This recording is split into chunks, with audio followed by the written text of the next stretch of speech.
Well, welcome to our evening of Laudato Si at 5 in the coming election. We're very pleased to welcome Dan Misleh of the Catholic Climate Covenant with us tonight. My name is Jeffrey Burns. I'm the director of the Center for Catholic Thought and Culture here at the University of San Diego.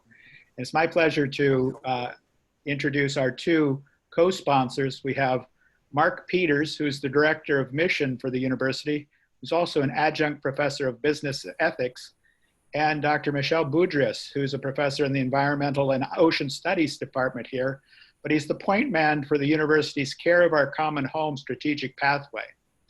So welcome to everyone. Couple of notes. First of all, we've muted everyone. We'll be muted until the question and answer period.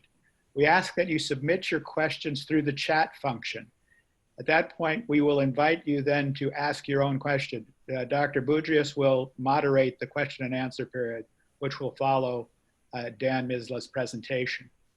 We ask that you put your computers on speaker view, at least initially, so that you can have a better focus on the speaker rather than seeing 25 people looking back at you, and help you focus a little better. We also ask that you might want to turn off your video to widen the bandwidth for our presentation tonight. Having said that, I'm going to now turn it over to Mark Peters to introduce our guest. Mark? Thanks, Jeff. Michelle, do you want to wait until the Q&A to give sort of the directions for that? Okay, great. Well, it's my pleasure and privilege to welcome our guest speaker tonight, Mr. Dan Misleh. Dan graduated with a degree in business management from Xavier University in Cincinnati, Ohio, and also holds a master's degree in theology from our own Franciscan School of Theology. Since 1982, Dan has been intimately involved in the social mission of the church, beginning with 2 years in the Jesuit Volunteer Corps up in Alaska.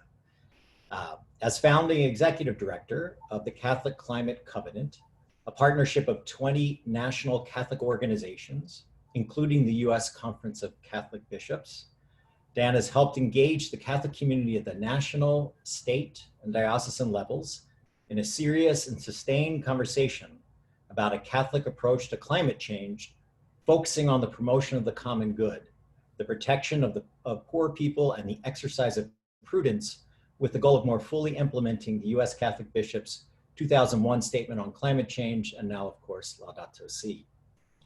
Under his leadership, the Covenant has launched Catholic Energies, a program designed to help Catholic facilities realize significant savings through smart energy efficiency and renewable energy technologies.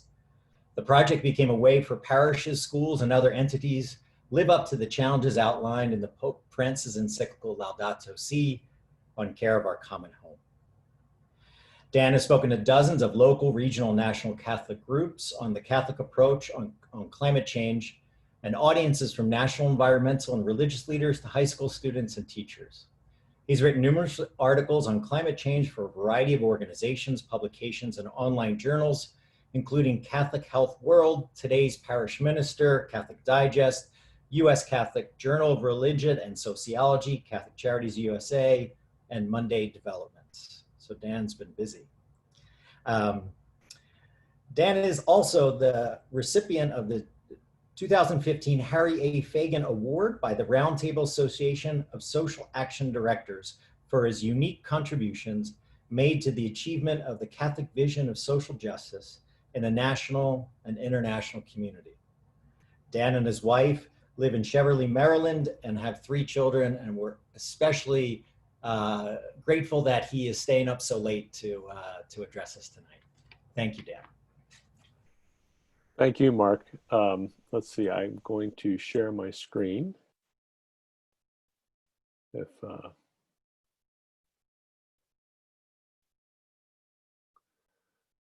This is always the tricky part. So can you all see my screen now?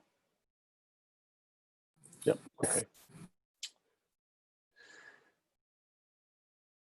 Okay, so again, thank you for the invitation. I remember my time 5 years ago coming out to the University of San Diego and doing a presentation on Laudato Si, and I'm grateful for the re-invite 5 years later. It's hard to believe it's been 5 years, but here we are.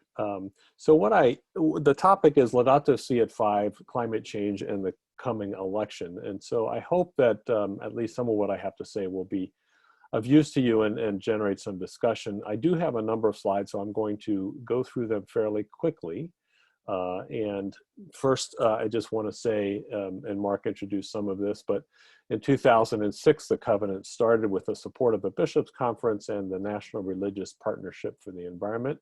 We now have 20 National Catholic partners that work with us to help spread the news about climate change within the within Catholic social thought and how we ought to act on that. We basically do 4 things, well, really 3 things, because the facilities program, as you will see, is really part of our education initiative, and I'll explain that a little bit later. We do education, outreach, and advocacy. And we try to share authentic Catholic teaching on climate change, which is both caring for creation and caring for the poor. And we're trying to help build a Catholic network for action. At the onset of Laudato Si, the covenant was the kind of the lead agent for the rollout in the United States. We worked hard before and after the introduction of Laudato Si to make sure that it was well received in the U.S. And I think we did a pretty good job, although there's still plenty to do.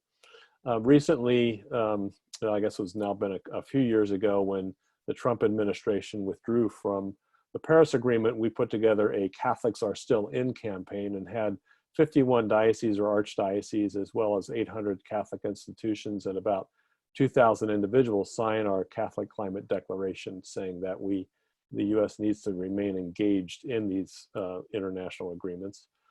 We had our first of 3 conferences, Laudato Si in the U.S. Catholic Church, in June of last year at Creighton University. This is trying to help weave the green thread of climate change and environmental action into the tapestry of the Catholic Church, if you will. Already mentioned was our Catholic Energies program, which has launched and growing. And now we're very excited to be the hub for U.S. Catholic activity for the Vatican's special anniversary year, special Laudato Si anniversary year. Talk a little bit more about that later, but it's really an effort by the Vatican to kind of up the ante on church engagement globally, including in the United States, on the challenges of Laudato Si. And I think we have a fairly robust website, so we're kind of the place to go if you're looking for resources. So what we're going to try to do tonight is, first I want to just share a little bit more about what's at stake. I think most of this will be very familiar to you, but I think it might be a useful reminder. What are the impacts of climate change and what are the solutions? We'll look at Laudato Si at 5 years and ask about what has its impact been. And then what about the election? I know that's on everybody's mind these days, so we'll talk a little bit about that. And then I'll share some of what we're doing as an organization. So this is taken from this is taken from the space station. And it's basically the sun coming over the horizon, and you can see this thin blue layer of atmosphere, which is the thing, of course, that keeps us protected from solar radiation and other nasty things out in space, and keeps our planet nice and cozy and warm. But because we continue to burn fossil fuels primarily and other greenhouse gases through all of these different activities, that atmosphere is thickening, and the greenhouse effect is becoming more and more pronounced. And so at this point, carbon dioxide is being released into the atmosphere faster than at any time in at least 66 million years, which is as far back as scientists can measure this. That's a long time, and it's very, very frightening. In fact, if we look at 19 of the 20 hottest years on record, all of those have occurred since 2001, and the 5 hottest of all have been, well, the last 5. So we are in a place where it was predicted we'd be, and it's here. And we know that because of the increase in CO2 that the Earth is warming. Fortunately or unfortunately, 93% of that heat is being trapped in the ocean. So that's great because it helps to keep the atmosphere cooler, but it's not so great when you consider that the heat content of the ocean is rising, particularly at the surface level, and half of that content has come to us in the past 20 years, half of the rise in the heat level of the oceans, which of course causes sea temperatures to rise. And that is the fuel for cyclones, typhoons, hurricanes. And if you'll remember back in 2013, Typhoon Haiyan crossed the ocean where the temperature was significantly hotter than it usually would be. And of course, that left just utter devastation. Thousands of people died, millions displaced from their homes. And of course, Pope Francis reminded us about a year and a half after that event that the gravest effects of all attacks on the environment are suffered by the poorest people. And we certainly saw that in the Philippines, but we'll see it elsewhere as well. So we also know that warmer air can hold a lot more water vapor. And with each additional 1 degree in Celsius of temperature rise, the atmosphere can hold 7% more water vapor. And as a result, we have a lot more water vapor in the air now than we did 30 years ago. Over the oceans, it's at least 5% more, which is a significant amount of water. And that causes things like this downpour, this cell that is going over Tucson, Arizona, and you can actually see the rain bouncing off the pavement. It's coming down so hard and so fast.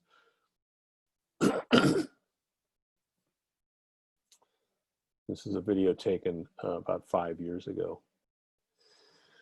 And in our own neighborhood here in Maryland, this is Ellicott City. This is the second time that this happened in 2 years, where there was this torrential downpour. This beautiful little Maryland town nestled in some hills, the water had no place to go. This was in 2018, and this had also happened in 2016. So they're pretty much going to have to abandon this town now because there's simply no way to control this amount of water. Locally, in my own neighborhood, just a week ago on Thursday, we had 4 inches come down in our neighborhood in an hour, flooding many, many homes here in my own little town of Cheverly, Maryland, just over the border from DC. So this is what we're facing. We also know that there have been 18 1 in 1,000-year downpour events in the United States since May of 2010. One example of that is in 2016, Harris County, Texas received 240 billion gallons of rain, which is the equivalent of all the water from Niagara Falls pouring right into Houston for almost over 3.5 days.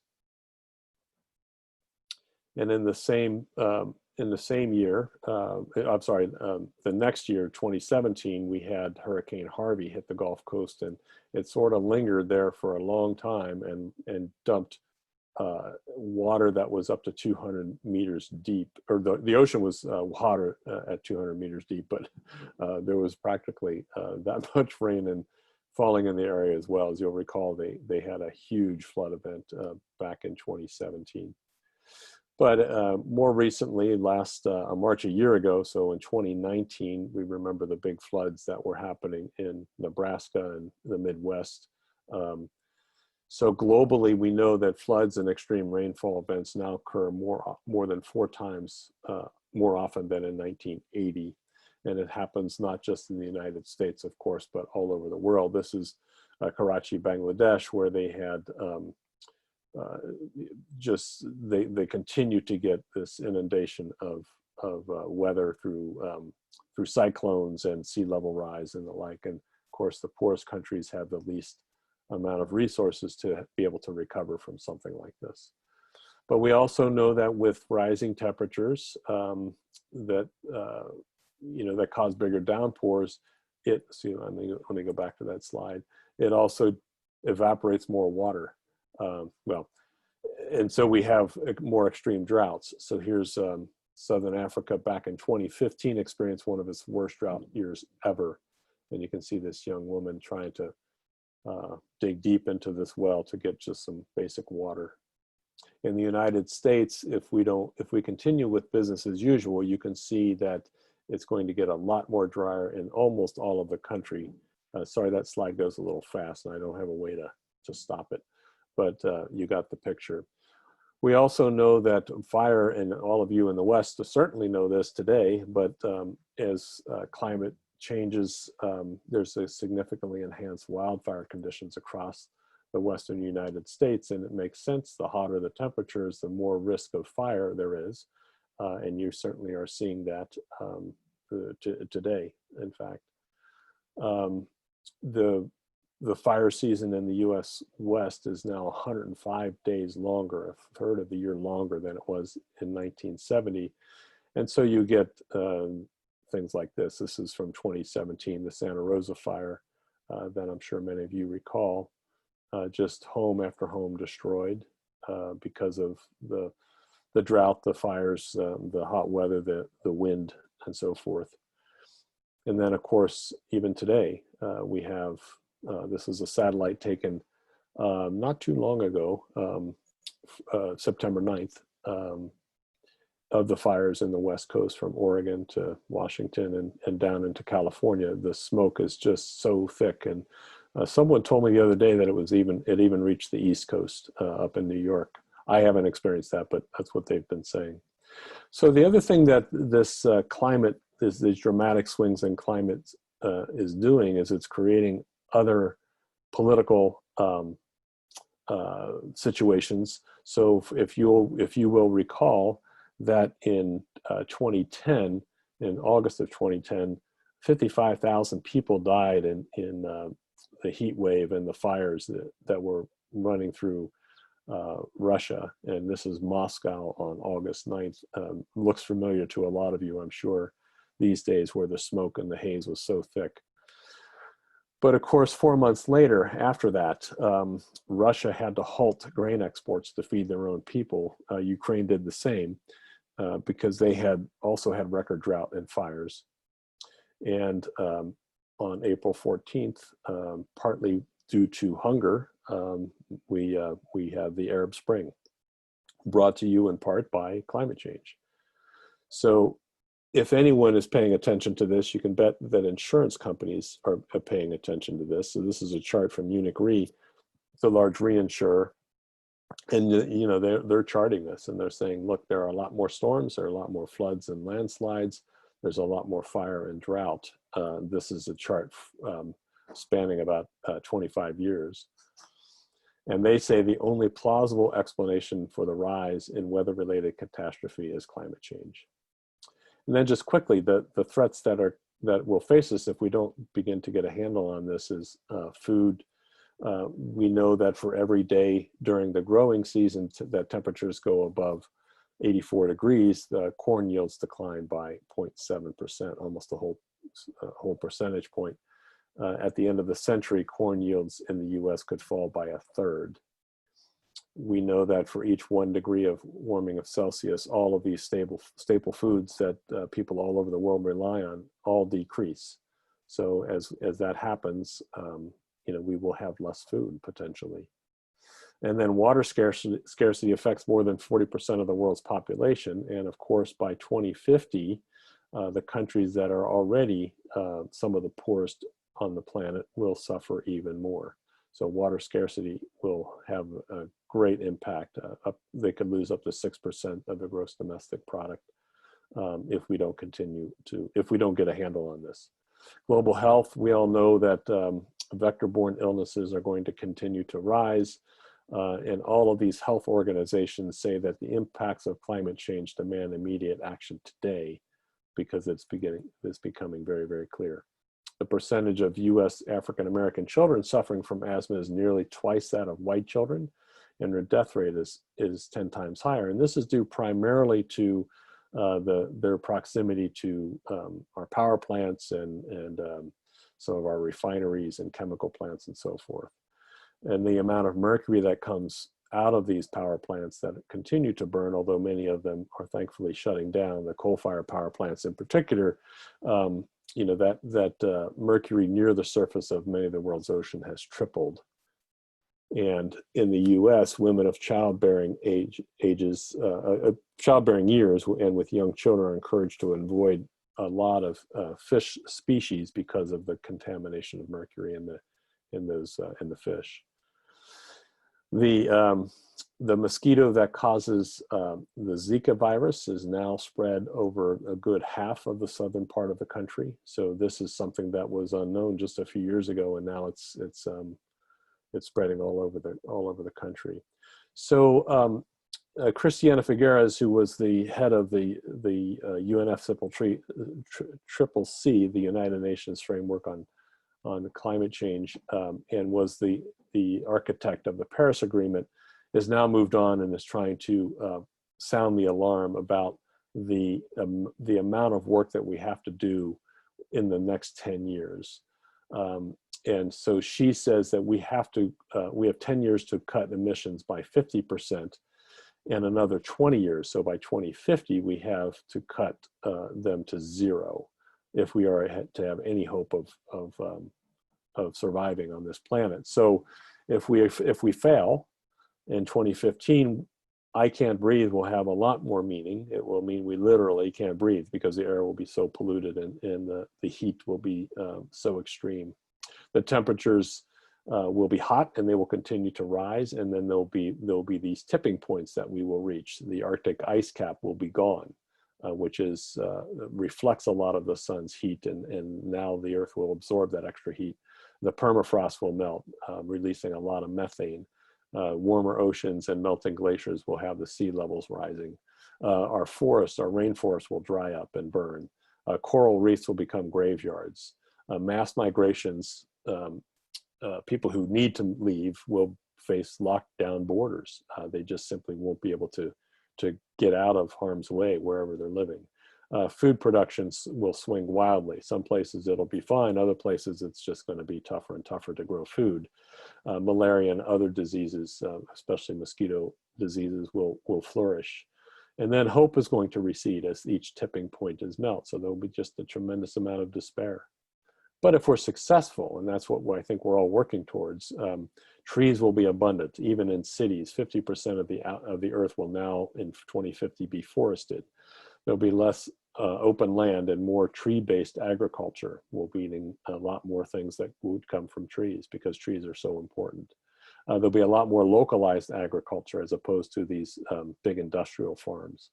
The animal production will have dropped dramatically because we simply cannot afford to continue the animal production that we have today for a lot of reasons. The methane from the animals, but also just the amount of acreage that is required and water that's required to raise animals. Cars are going to be practically non-existent because the public transportation will soar, creating millions of good jobs. All homes will produce their own electricity. Geothermal, solar, and so forth will be the thing that will be required. And climate consequences will still exist, but will be better prepared. So that's what we hope to do. But I just wanted to make the point that we still have a long way to go. But we do have a lot of solutions. So for example, green energy progress, the worldwide wind capacity will reach 30 gigawatts by 2010 was their prediction back in 2000. But in reality, that goal in 2019, so 9 years after it was, after 2010 was exceeded by a factor of 22. So we can see wind production going up and up and up. And of course, the reason is that the cost for that has come way down.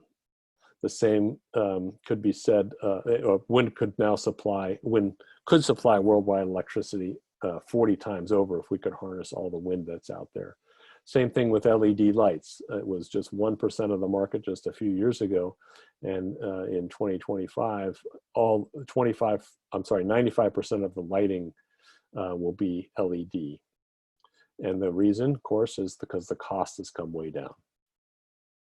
We know that enough solar energy reaches the Earth every hour to fill all the world's energy needs for a full year. So how do we harness that solar? Well, again, the projection in 2002 was that the solar energy market will grow maybe 1 gigawatt per year by 2010. The reality is that that goal was exceeded by 17 times. And in 2019, it was exceeded by 121 times. So obviously there's a lot of solar happening, probably a lot in your neck of the woods as well.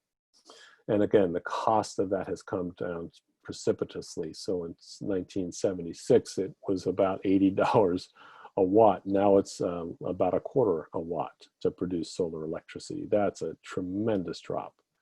And it happened very, very quickly. So the US now has 60 gigawatts of solar energy at capacity, enough to power 11.3 million homes. And again, the cost has dropped sharply, quality has improved dramatically, and all the low-income nations with no landline, for instance, for telephones, have leapfrogged the old technology. So now villages in Africa and other poor countries can afford their own solar panel, and they can power things like refrigerators and lights that they couldn't do before. The low initial costs make it affordable even in these developing countries. In May of 2017, Arizona's Tucson Electric Power offered 3 cents per kilowatt hour for electricity, the lowest price paid so far in the US. I don't imagine that electricity in San Diego is 3 cents a kilowatt hour, but wouldn't it be nice if it was? And of course, the Vatican has gotten into the game as well. This is the Paul VI Center at Vatican City. That's Pope Benedict XVI put this solar array on that building. The new electric capacity in the US, so this is anything from 2019 and beyond, is looking like it's going to increasingly be renewable energy, solar and wind making up the bulk of that, natural gas being replacing coal. And then there's other geothermal and such that, and water dams, hydroelectric, that's the word I'm looking for. Over the last 5 years, the US solar energy jobs have grown 6 times faster than the overall economy. So it's also a great job producer as well.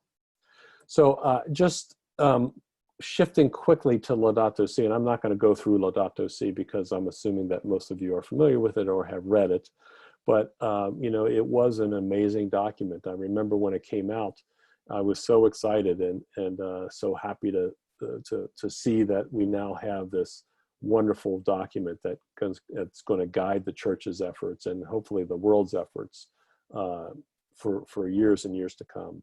So it is a teaching document meant for every person. The Pope wants everyone to benefit from the wisdom of this document. It's a moral vision. It's not a policy or scientific blueprint.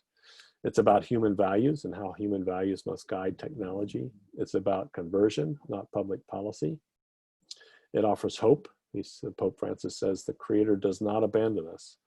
And it calls for dialogue where the interests or ideologies will not prejudice the common good. But it's also about facing reality. He says some very hard things about what we must do, and we must do that. But it's not it's not the first time that this has happened. John Paul II, in his World Day of Peace message in 1990, talked about the greenhouse gas effect, and as did Benedict XVI. And of course, Pope Francis, even before Laudato Si', was talking quite a bit about environmental stewardship.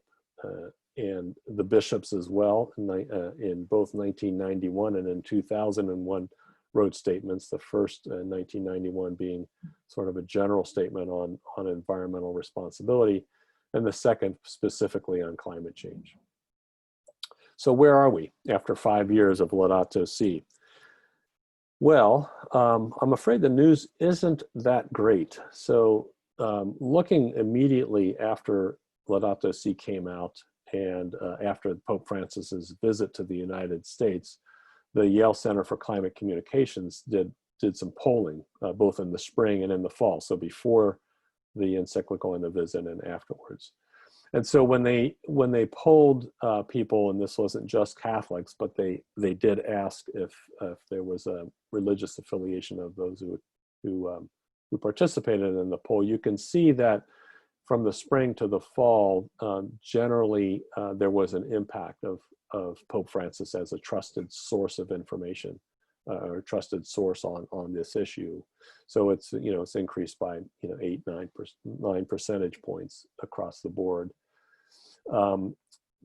There was a lot more awareness of future generations. So again, across the board, the Catholics in particular seem to have embraced that message a little bit more. Not huge numbers here. I mean, we're not talking about dramatic shifts. There was a greater understanding of how climate change could harm developing countries. So there's some understanding that this isn't just something that we have to worry about. It's something that's going to really impact developing countries. Again, some pretty significant increases in awareness because of Pope Francis's visit. And then finally, will it harm the world's poor? And again, this is a fairly significant jump, particularly among Catholics, in terms of more awareness, and a lot of that is a result of Pope Francis and his prophetic vision. But if we look at the impacts over the years, so in the 5 years since the encyclical, this chart is trying to demonstrate that there is an uptick of concern when things like Al Gore's movie An Inconvenient Truth came out. You can see that in 2006, when that movie came out, there was certainly a lot more concern, because I think the movie did an effective job at communicating that. But then people kind of go back to their lives, and it's not that big of a deal. And we had a political system where there was a lot of skepticism and a lot of misinformation that was out there. Then in 2015, Laudato Si comes out, and you can see, again, there was an uptick, but that has sort of leveled off as well.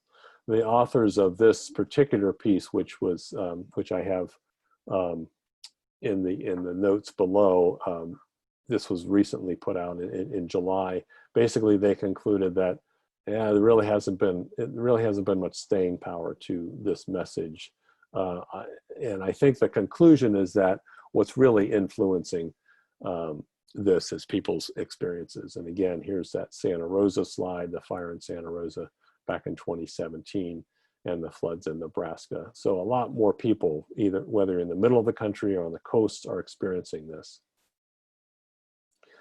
So what does that mean for the election? I don't know. I mean, I honestly don't know, but it's been interesting to kind of watch what's happened since the campaign has really gotten into swing. The bishops continue to do their quadrennial statement on faithful citizenship. This year it's called, or in 2019, it's called Forming Consciences. It continues to maintain that abortion is a key issue, a preeminent issue. But it also always, in each of these documents that come out every 4 years, they always say that, the decision is really made by each Catholic, guided by a conscience formed by Catholic moral teaching. Still, some bishops are not being shy about supporting, or at least demonstrating at least some leaning towards one candidate or the other. And we have the battle of the Tobins right now. So we have Bishop Tobin in Providence, who tweets Biden-Harris, first time in a while that the Democratic ticket hasn't had a Catholic on it. Sad. And then Cardinal Tobin, rather, of Newark, says that as a Catholic can, in good conscience, vote for Biden, vote for Joe Biden. And he says, in my own way of thinking, I have a more difficult time with the other options. So we have the battle of the Bidens going on, bishops sort of taking sides. Just today in America Magazine, if you haven't seen it, John Carr, my former boss at the Bishops' Conference, who really was the instrumental in writing, helping the bishops with these faithful citizenship documents every 4 years. He wrote a very interesting piece in America Magazine, and I commend you to read that. I urge you to read that. He says, for years I have felt politically homeless. He says, but it's time that we build a home. He says, I write as a Catholic layperson, convinced that our bishops, priests, and religious have a responsibility to teach, preach, and form consciences, not to tell us how to vote. He says, a fundamental test is whether we truly recognize the human dignity of the unborn child, the full equality of people of color, and the God-given dignity of those who suffer injustice. Sadly, Americans do not have a realistic option this November to cast a vote for a candidate who fully meets that test. He says, in the end, we vote for candidates, not issues. Who they are and how they lead is critical. As the bishops point out, these decisions should take into account a candidate's commitments, character, integrity, and ability to influence a given issue. So he's quoting his own contributions to the faithful citizenship document, saying that, you know, each of us has to make a decision, and those decisions aren't just issue decisions, but really issues or decisions about candidates as well. Back in February, and at your own fine institution, I thought Bishop McElroy hit a home run when he talked about this dichotomy, or this false choice that we have between abortion and climate change. And he says there is no mandate in universal Catholic social teaching that gives a categorical priority to either of these issues as uniquely determinative of the common good. I think that's supposed to be good. Apologize for that. The death toll from abortion is more immediate, but the long-term death toll from unchecked climate change is larger and threatens the very future of humanity. He says both abortion and the environment are core life issues in Catholic teaching. The designation of either of these issues as the preeminent question in Catholic social teaching at this time in the US will inevitably be hijacked by partisan forces to propose that Catholics have an overriding duty to vote for candidates that espouse that position. Recent electoral history shows this to be a certainty, and he was certainly right. We have seen that again and again. So, you know, I don't know what to say about this. Obviously working on this issue, I find it very compelling that if you really understand what's happening with climate change, it certainly should be, ought to be, some would say must be, a core issue in the election. But again, we are not just voting on issues, we're voting on candidates and character and morality and the rest. So we always have to just choose, and often we choose holding our nose, trying to find a way to make a choice. It's critical that we do vote. It's critical that we do make a decision and do the right thing. For our part, the Catholic Climate Covenant, we are trying to do a little bit to educate voters on some of these core issues. Obviously, we are concerned about the environment, and so we have created a voter pledge. And if you go to our website, you can certainly click on that. But the pledge simply says, I vote with love and action in mind, so as to protect life, respect human dignity, and promote the common good, including God's gift of creation. So it's just saying, I'm going to keep these things in mind as I go and pull that lever or mail in that ballot or however we're going to vote this year. We have a little quote, of course, from Laudato Si. We have also instituted a series of webinars. We've had 2 of them so far. We'll have a third one. I believe it's on next week sometime. I can't remember the date. We had Bishop Stowe in our first one, which was entitled Catholic Teaching, Politics, and the Fullness of Faith. Last week we had Catherine Hayhoe, she's at Texas Tech University, I believe. She is also a evangelical Christian and a climate scientist, and she's an excellent climate communicator. So she and the woman who runs, Susan Hendershot, who runs Interfaith Power and Light, were the key presenters there. Dan DeLeo from Creighton University will be featured on the upcoming one next week that's entitled I'm Catholic, How Should I Discern? That's going to be with Joe Rao from the U.S. Conference of Catholic Bishops. And then we haven't scheduled it yet, but we do want to do a webinar on our Feast of St. Francis program. So so that's kind of, that's sort of the end of that presentation about how do we vote and all of that. I just want to quickly run through some of the things that the covenant is doing. Many of you are familiar with these. Obviously, if you go to our homepage, which is ever changing, you'll see lots of activities and things to do and ways to engage with us. We have tons and tons of resources, probably too many. We probably need to be a little bit more discerning, but if you're looking for a video, it's there. If you're looking for a reflection, it's there. Whatever you need, you can find that on our website. We are particularly proud of our creation care team effort, which is about 500 parish creation care teams all over the country. There's a bunch of them in San Diego, thanks to Father Emmett and others. And we basically, every month we send out an email that says, if you've got 30 minutes, you might want to do this. If you've got 10 minutes, do this. If you have something that you want to do ongoing. So we very much resource these creation care teams and try to give you as much as we can.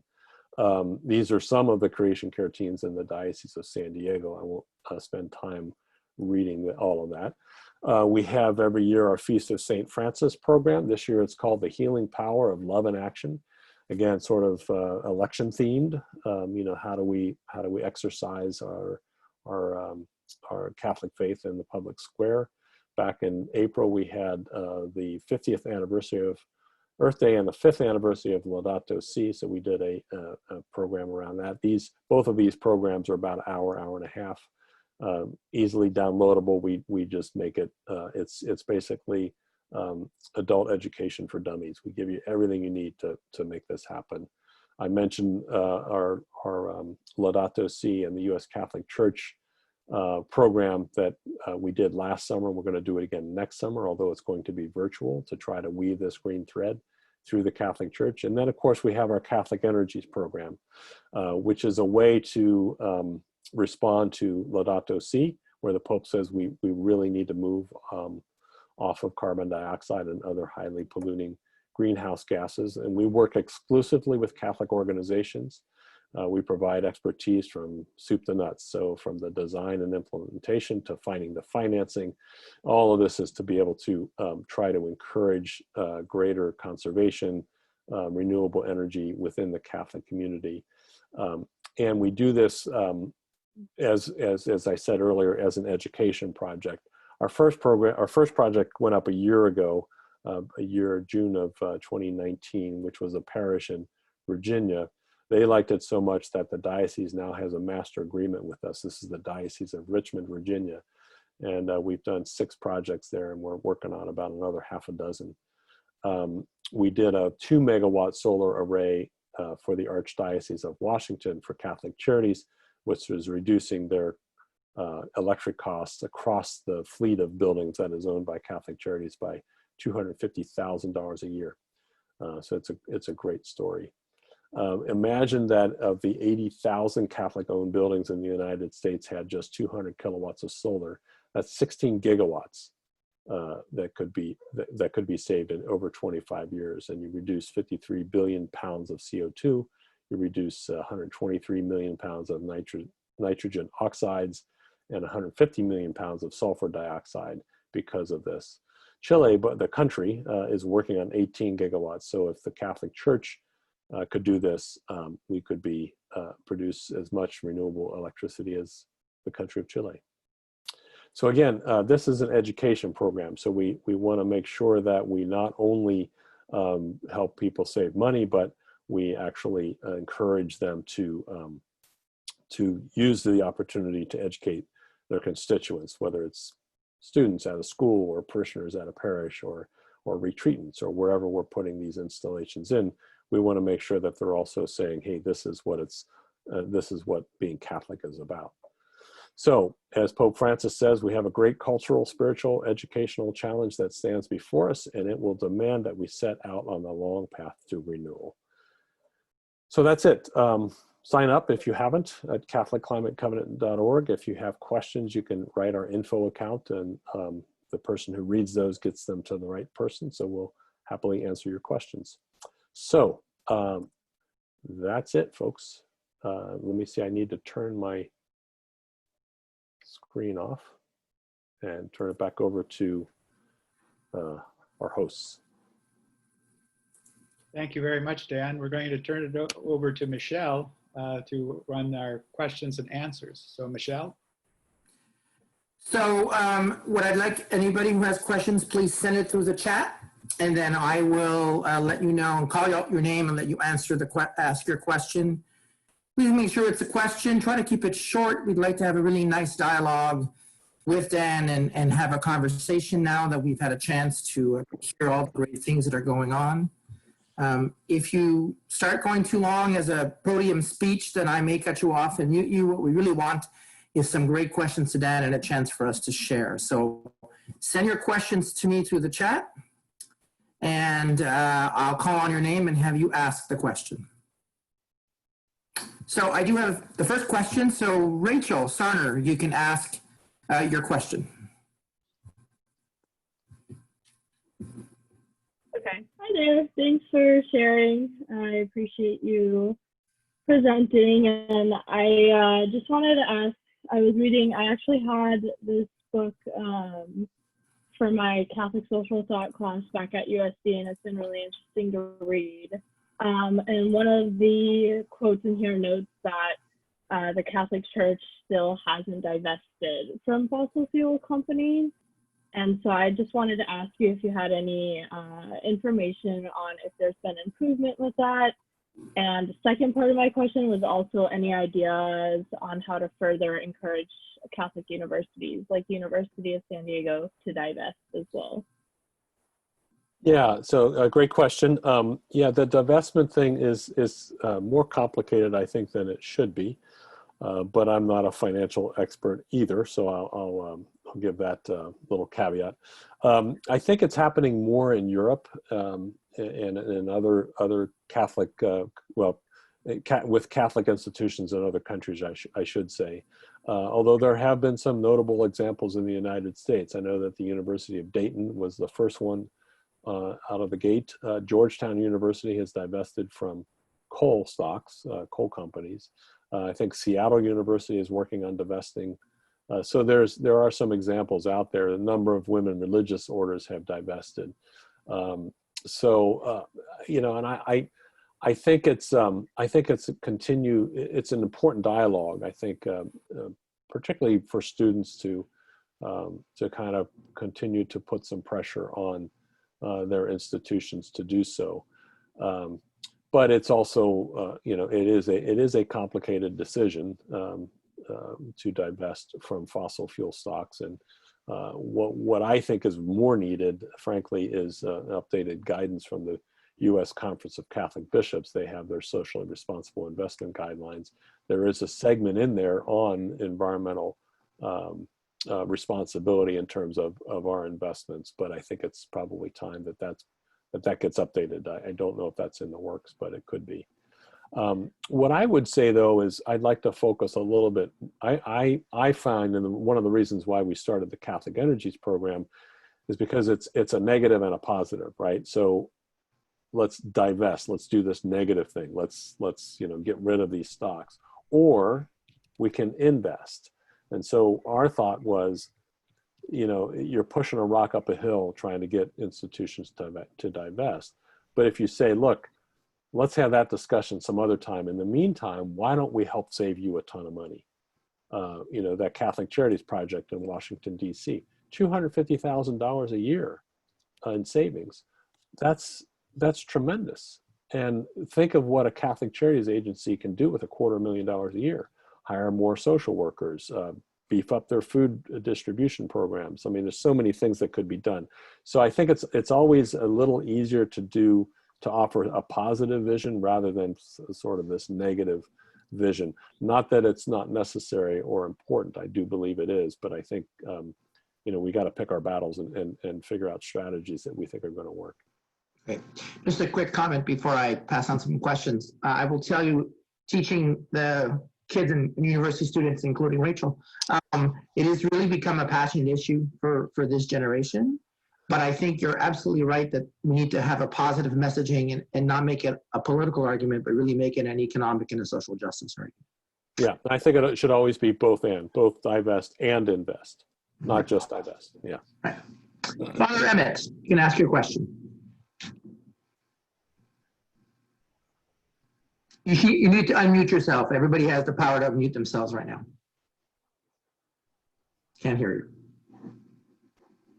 Christine, can you make sure he's unmuted? Is he unmuted? You're unmuted now.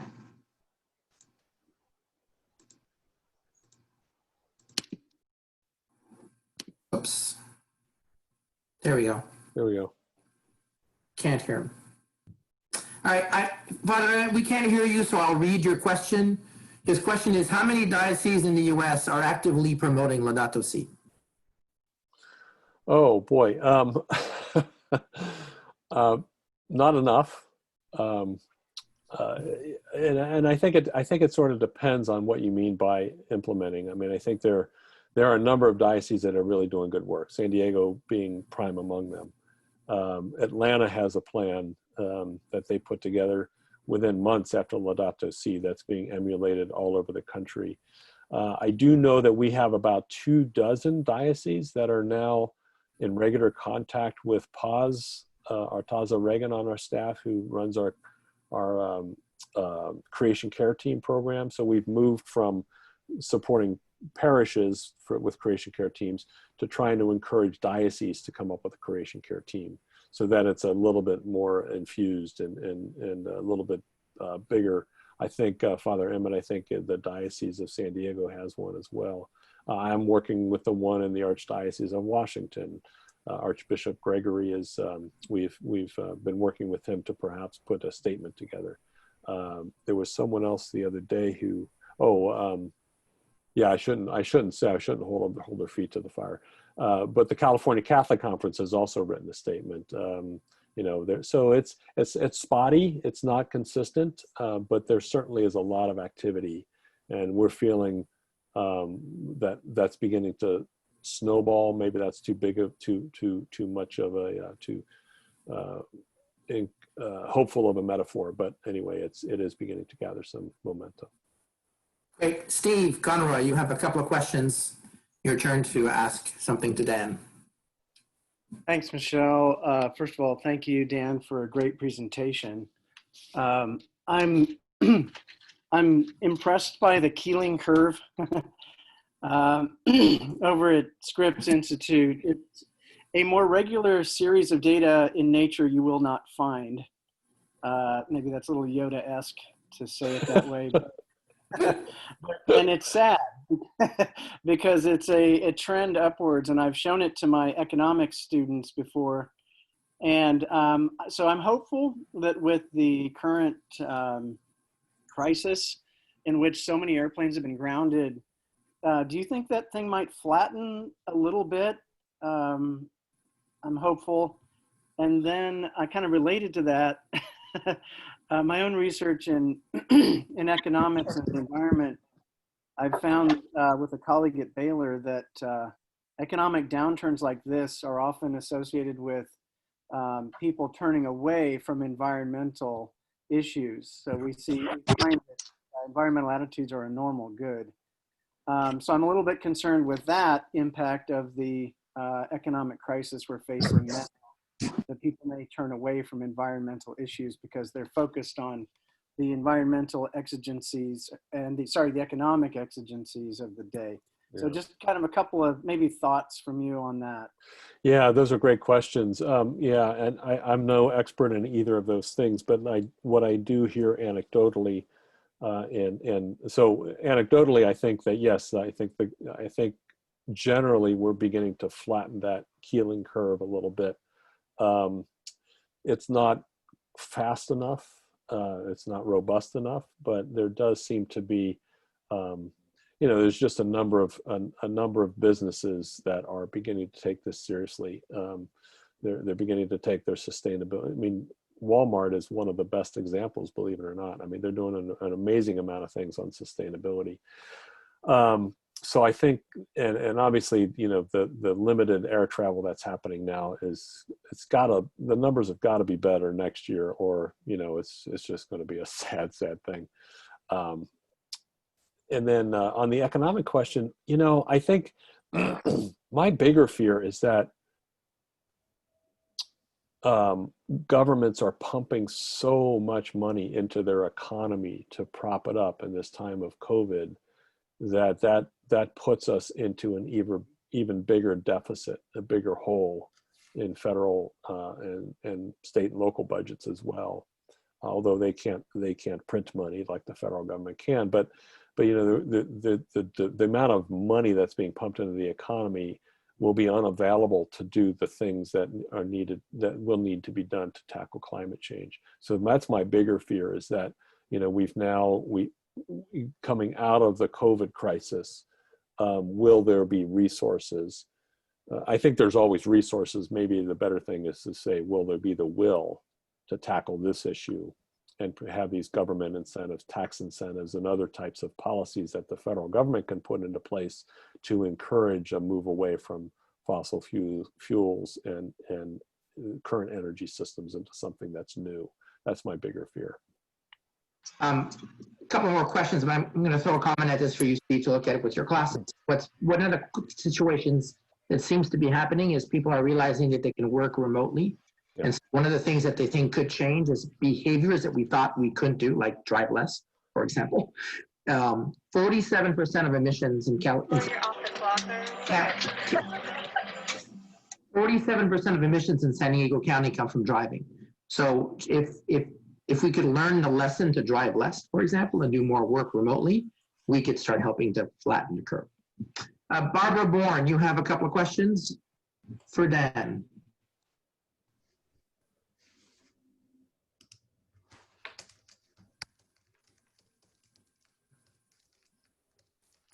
Please unmute yourself. This is Mary Karen. Actually, I'm listed there as Scotty. Okay, go ahead. Hi, this is Barb. Let's have Barb go first, Mary, and we'll have her go first.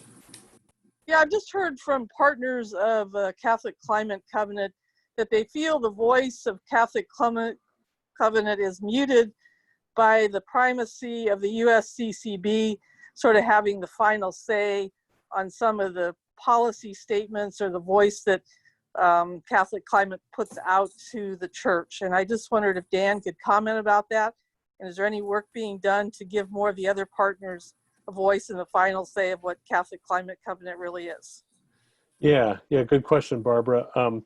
So when I set up and others set up Catholic Climate Covenant back in 2006, we made a very conscious choice to be linked to the Bishops' Conference.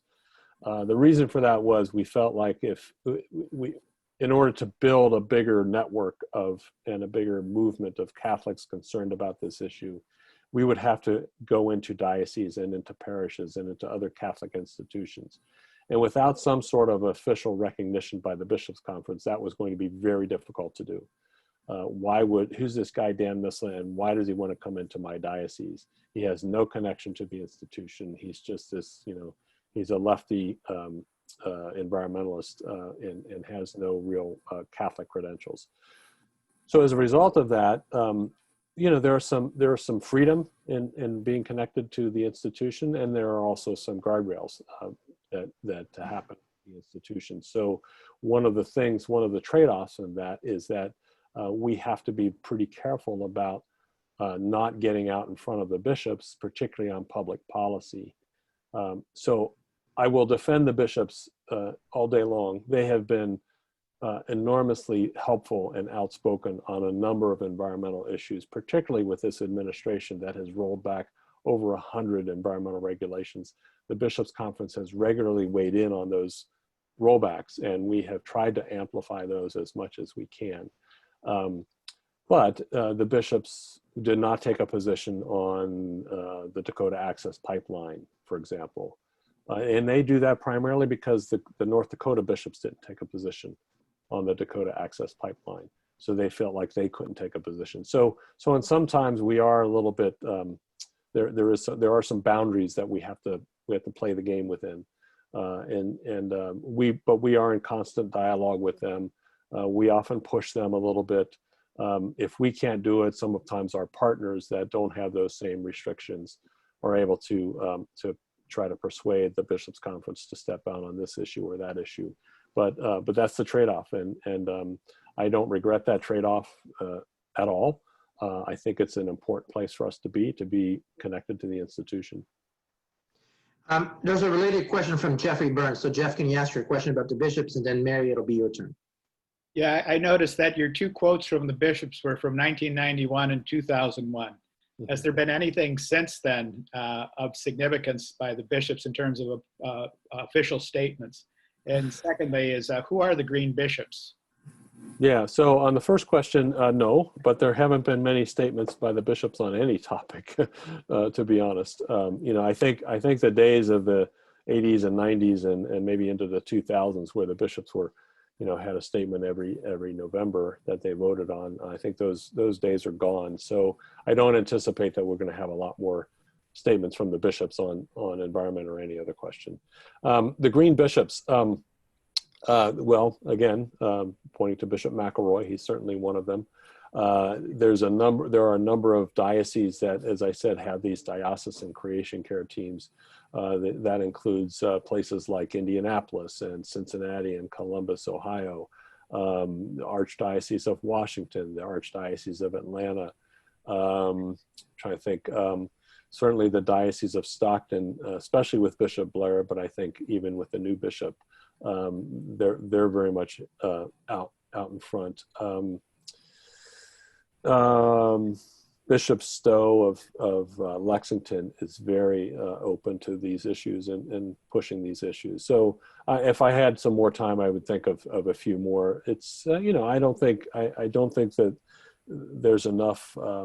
Collectively, there's enough urgency on the part of the bishops for this issue, but we're going to continue to work on that. Mary Cairns. Hi, this is Mary. I'm from OB. I wanted an interpretation for something.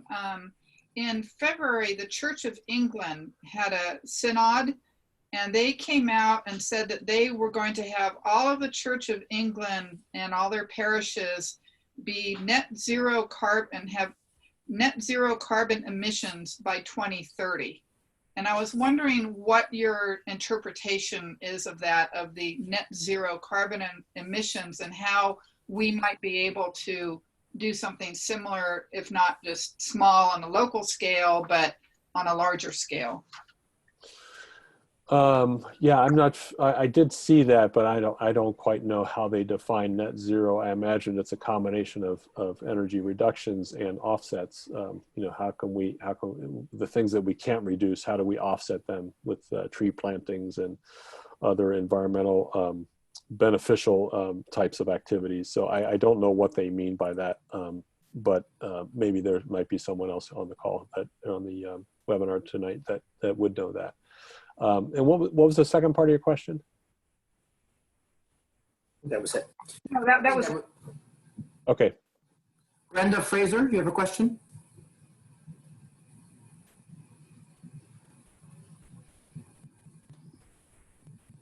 Sorry. Yes, this is Barbara Fraser. Barbara, sorry. Yeah, I'm curious about the effects that you see the pandemic having. Laudato Si and then Querida Amazonia have both been really important documents from Pope Francis, but they were both pre-pandemic documents, and the pandemic is really changing the face of the world, not just in the United States, but it's changing the face of the world. It's just in so many places. I'm calling in from Peru, and Latin America is going to change substantially. What are the opportunities that you see the pandemic offer? What are the opportunities, and what are the opportunities for and the threats to climate action that you see in a post-COVID world? You've alluded to a few of them, but I'm just curious on the broader sense. Yeah, good to talk to you, Barbara. Yeah, I think that the thing that, at least for me, that has come out so clearly in this pandemic is the lesson that Pope Francis and others have given us again and again. It's the interconnectivity. And we had this one virus that started in China, and it's now global, and it's taking a global effort to eradicate this or to deal with this. Hopefully we can come to grips with it sooner than later, but it's that interconnectedness that we see. And there's been some documents and some news reports that, you know, the encroachment of our cities into forested areas and into wild areas is creating a situation where those animals who may be carriers of these viruses are become in much more contact with humans, and they suspect that that's how this virus got started. So there's this notion of this interconnectedness, but there's also this idea that we cannot continue to treat nature the way we treat nature and still be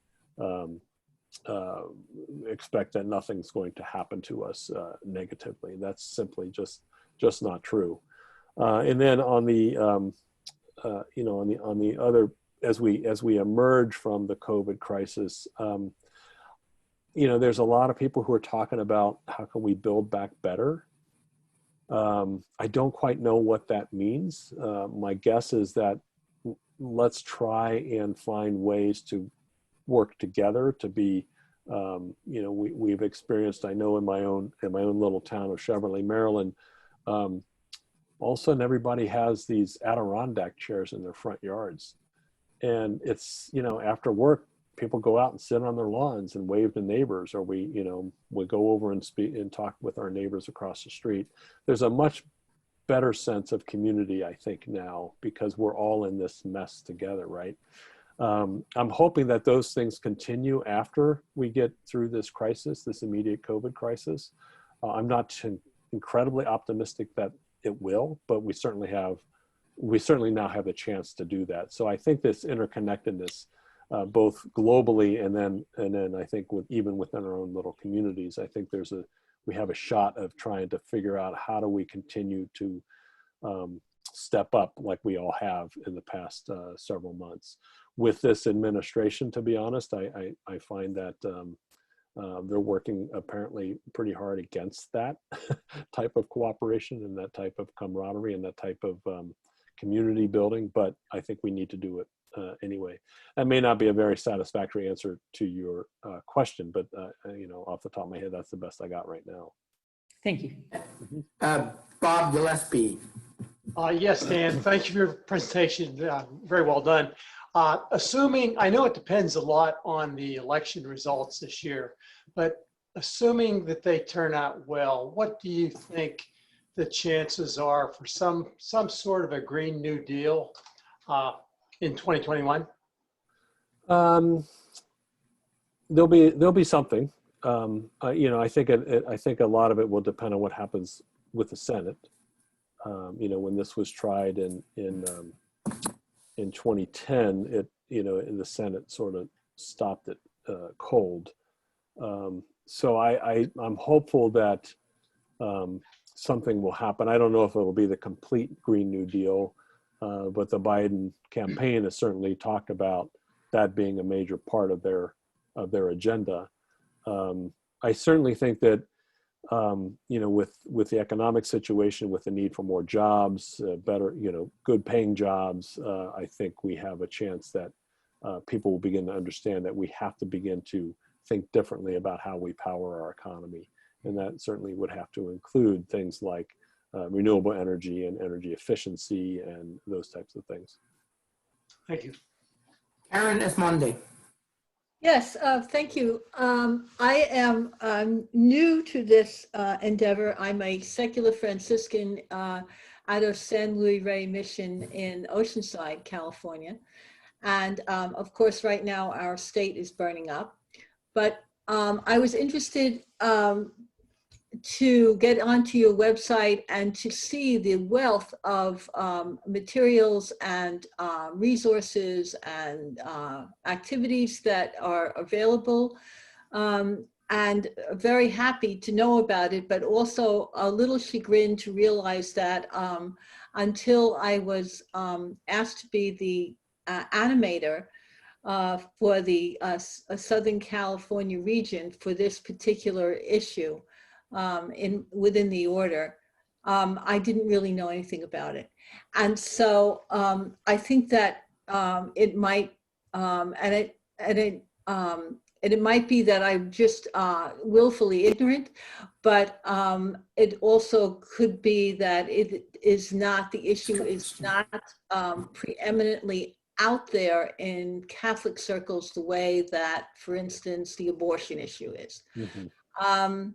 And so I'm also, so I'm interested in disseminating this information.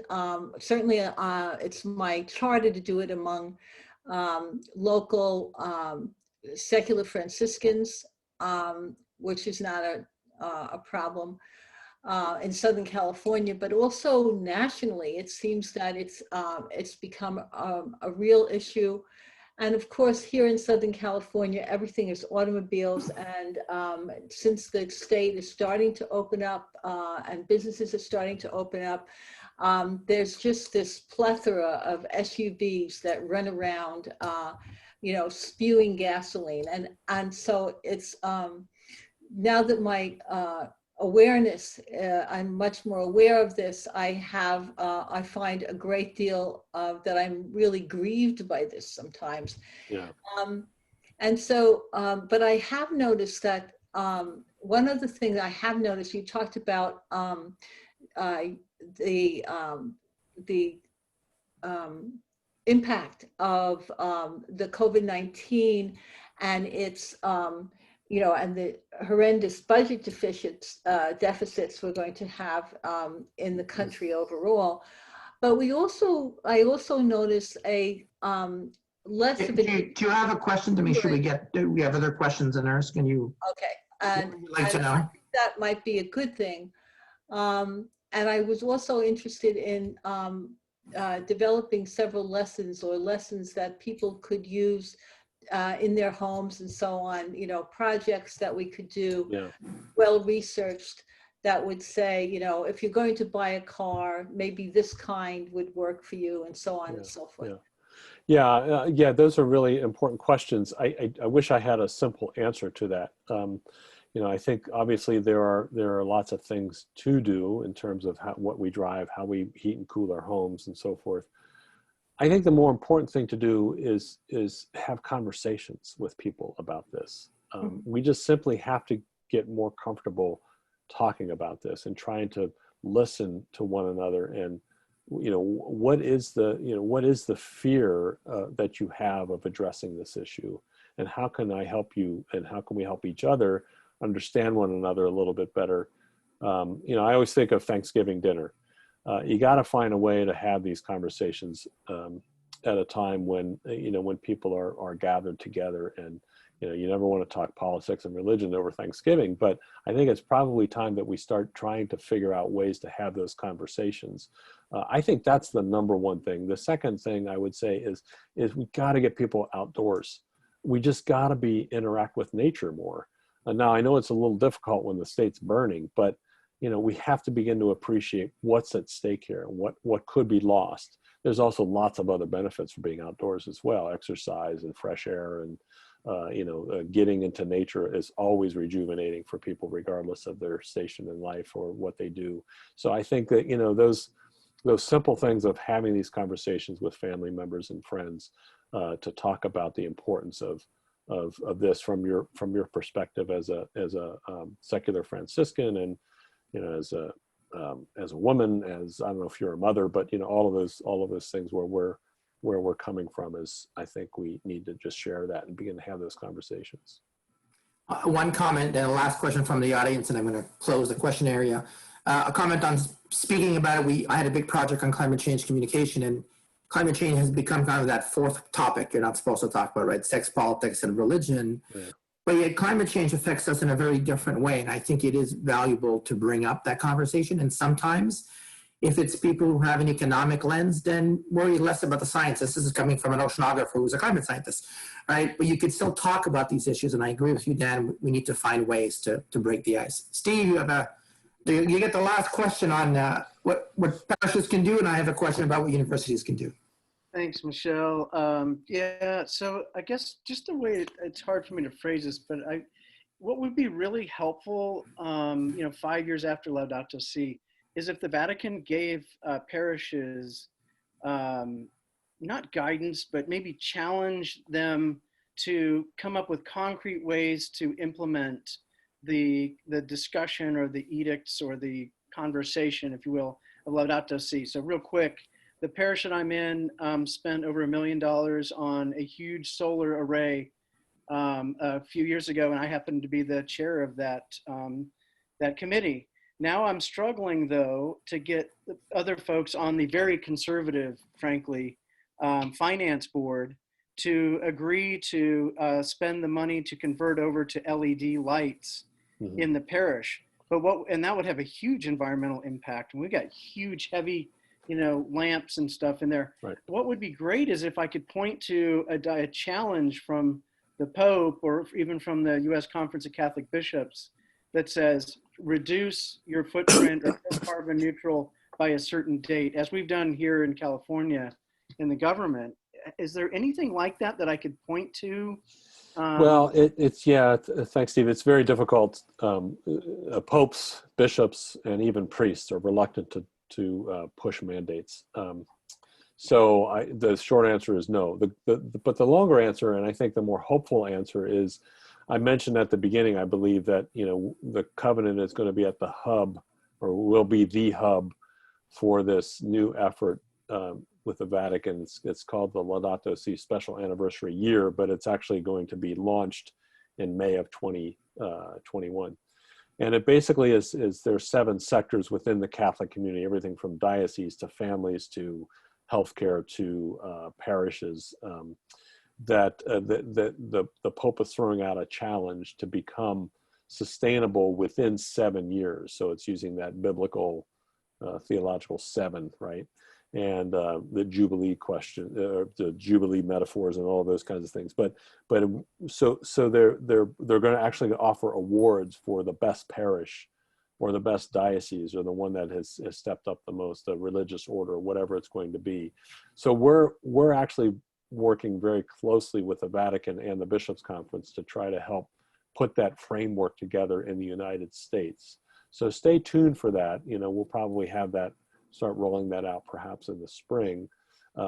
It's very, very complicated, as you can imagine, because it's a global church, and we're trying to do it in the U.S. And how's that going to be different from, Peru or from, Mozambique? I mean, it's just it's a bit of like herding cats at the moment, but we're trying to figure out at least what the U.S. component of that is. So watch for that. But yeah, it's challenging. I hear you.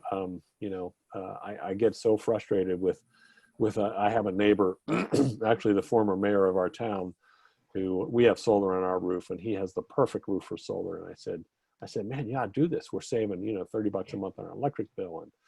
And he says, my wife doesn't like the look of it. So, I don't know. How do you talk about that? We got to save the planet. What are you talking about, the look? So Dan, I'm gonna have the privilege of asking the last question. Sure. It's really what kind of a follow-up on Steve's question. USD is a Catholic institution. We've committed to care for a common home. We're doing a lot of work. We've been successful in some of our sustainability efforts, but we definitely can do more. We're working on that. So what's your advice to universities? You have an audience there, particularly Catholic universities, that you have a different kind of energy. We have, from the students, the administrators. What's your 3 words or 5 words of advice for you? Yeah. Well, you know that world better than I do. But let me just say this: we are interviewing for a youth and young adult ministry coordinator, a program coordinator for us. So we really want to tap into the energy and enthusiasm of young people. That's the place to start. We had 50 applicants for this. We interviewed 14, or we will have interviewed 14. And we're going to pick someone who is amazing, because the 14 and there's so much energy and enthusiasm for this mission. So, I would say start with the young people for sure, encourage them to get involved. But I think there's also, the university ought to have, some interactions and provide some technical assistance to the wider community, whether it's, working locally with parishes or other Catholic institutions to help them. There's no reason why an engineering class or an environmental studies class couldn't help benchmark, Catholic parishes, Catholic schools as a start. They're going to learn a lot about all of the energy systems and things that that energy that's wasted, energy that's produced, and how do we manage some of that? Doing these things like you're doing, to have these, to invite the community to some talks and to learn a little bit more about this. I mean, I think there's so much that can be done when the university turns outward and begins to help the community. I think there's a lot of opportunity there. Thank you. Dan, I want to thank you very much for your time today and your words of wisdoms, and for being open to questions from so many different people in different places. I think that your group has done a lot, and we're really very fortunate to have your group taking the lead. I'm excited that you will be a hub for some of these activities, and I'm hoping that we as USD and we in our parishes in San Diego will partner with you in the future. Great. Thank you, Michelle. Jeffrey. Thank you very much, Dan. A wonderful presentation. It's a little bit chilling, but I would like to turn it over to Mark Peters, who has a program we're going to do in the spring. So, Mark. Let me echo my thanks, Dan. That was a fantastic presentation, and you're welcome. Hopeful too. We are recording this, so we'll probably put the link up on the website if you're all right with that. And this is just a teaser. This is just the beginning of us celebrating the 5th anniversary of Laudato Si. So starting on February 11th, Thursday evenings, we'll have some sessions kicked off by our very own Michelle Boudria, and then we're going to take some homegrown talent from USD and explore Laudato Si, each of the chapters, and then close with a closing celebration, as it were. Our situation may be very different in the spring, so that will probably color how we present this. But we really thank you for making us aware of all these issues as we come into a very important electoral cycle. And we wish you all the best on the work that you do. And any way that we can support that, continue to let us know. Thank you. So I want to thank everyone for coming tonight. Stay tuned for these events. There also are going to be other events through Jeffrey's group and through the work that Mark and I are working on with Care for a Common Home. Certainly for the USD students, be aware, but even for our community, we'd love to continue working with you. We're going to be starting a series on art and climate change and social justice, framing it as an intergenerational dialogue. And so there'll be some opportunities to think about these issues from different perspectives. And so it's a commitment that USD has made, and we will continue to be part of the conversation and part of the community solutions as well. Thank you.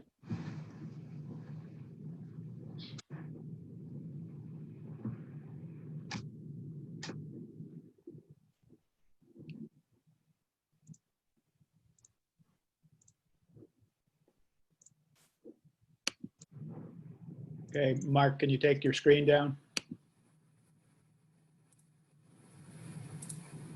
There you go. Okay. Is Dan still here? No, don't think so. Okay, left. Okay. All right. Well, thank you very much. Getting late out there. Yeah. Thanks, Mark. We'll be in touch to talk about these things. Yeah, this was great. Jeff, are you going to be able to house this on your website once we have the recording? Because I got a couple faculty that weren't able to be present. Oh, yeah. I thought the Q&A was terrific. So thank you, Michelle, for that. Steve, thanks for making a good show of the professoriate at USC.